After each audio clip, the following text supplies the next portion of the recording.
ഇവിടെ നിൽക്കരുതെന്ന്. അങ്ങോട്ട് മാറി ചെയ്തപ്പോ വേറെ കമ്പൗണ്ടർ വന്ന് പറഞ്ഞ് അവിടെ നിൽക്കരുത്. ഇവിടെ എന്നിട്ട് ഇതുവരെ ആരും ഒന്നും പറഞ്ഞില്ല. അതുകൊണ്ട് ഞാൻ ഇവിടെ നിലയുറപ്പിച്ചു.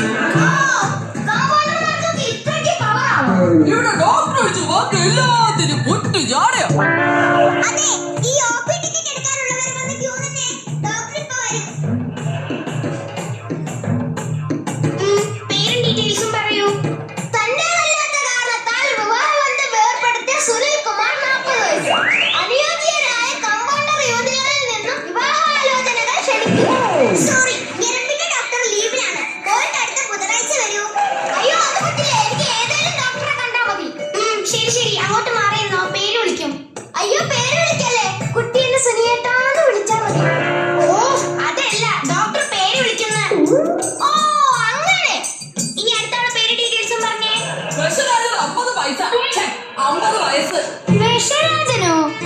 അങ്ങനെ പറഞ്ഞാ മതി. ഡോക്ടർക്ക് അറിയാം ഞങ്ങൾ തമ്മിൽ വർഷങ്ങൾ കൊണ്ടുള്ള പരിചയമാണ്.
അയ്യോ ഇയാൾ ശരിക്കും രാജൻ വീട്ടിൽ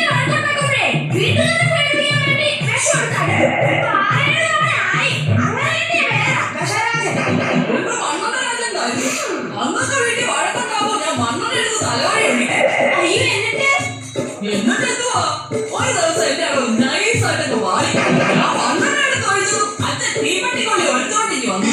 എന്നിട്ട് കത്തിച്ചോ? കത്തിച്ചാൽ ഞാൻ അന്നേ അല്പമായി പോകത്തില്ലേ. ഞാനറിഞ്ഞ് ഓടി 5 കിലോമീറ്റർ പുള്ളിയിട്ട് ഓടിച്ചത്. ഓടി ഓടി എന്റെ വായിക്കൂടെ പത വരെ വന്നു. അപ്പോൾ തന്നെ ഏതോ ഒരുത്തം വിളിച്ചു പറഞ്ഞ് രാജൻ വിഷമടിച്ചത് ആ വായിക്കൂടെ പത വരുന്നത്. അത് ഞാനൊരു ഐഡിയ ആക്കി. അന്ന് തൊട്ട് മണ്ണെണ്ണ മാറ്റി വിഷമാക്കി. ഈ മണ്ണെണ്ണയൊക്കെ ദേഹത്ത് വീണ മുടിയൊക്കെ കൊഴിഞ്ഞു പോത്തില്ലേ? മുടി മാത്രോ എന്റെ ദേഹത്തുള്ള സകല രോഗകുപങ്ങളും കൊഴിഞ്ഞു പോയത്. പെങ്ങൾ നോക്കണം, ഈ പുരിക വരെ വിൽക്കാം. പുരികത്തിന്റെ വിൽക്കിനെ ആദ്യമായിട്ടാ കാണുന്നത്. അതൊക്കെ ഇപ്പൊ വന്നെന്തിനാ? ഡോക്ടറെ, വിഷം അടിച്ചിട്ട് നിങ്ങൾ ഈ സോപ്പ് വെള്ളം വെച്ച് വയറ് വാഷ് ചെയ്തില്ലേ? അങ്ങനെ വാഷ് ചെയ്ത് എനിക്ക് ഈ ബാർ സോപ്പ് കാണുമ്പോ തിന്നാൻ തോന്നുക. രാവിലെ തന്നെ ഇത്രയും 500 ബാർ സോപ്പ് തിന്നിട്ടാ ഞാൻ വന്നത്. എന്നിട്ട് വിഷം കൊണ്ട് മാറില്ലേ?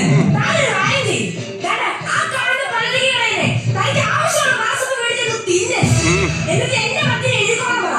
ഇനി മേല ഇതുപോലെ നിങ്ങൾക്ക് വന്നേക്കുന്നത്. ഓ, ഇത് ഏവനാണോ കളി കണ്ടത്? എക്സ്പ്രഷൻ. നമസ്കാരം സർ. എന്താണ് അസുഖം? വേദനയാണ് സർ. മുട്ടുവേദനയാണോ? അല്ല സർ, മനോവേദന. മനോവേദനയാണെങ്കിൽ മനു അല്ലേ വരേണ്ടത്.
പക്ഷെ ഉറങ്ങുമ്പോഴും കണ്ണാണ് തുറന്നിരിക്കും. കഴിഞ്ഞ ആഴ്ചയിൽ മാത്രം ഉറക്കമടിച്ചതിന് ശേഷം ഇങ്ങനെ. ഓ അത് ശരി, ഉറങ്ങുമ്പോ കണ്ണടയ്ക്കണം, അത്രയല്ലേ ഉള്ളൂ. അതെ, അത്രേ ഉള്ളൂ. ഇത് അങ്ങോട്ടൊക്കെ പിടി. ഇതെന്തിനാ സൂചി പോലും? കണ്ണടയുന്നില്ലെങ്കിലേ പോയ പിടിച്ചു വെച്ചങ്ങ് തയ്ക്കണം. ശ്ശടാ, സിസ്റ്ററെ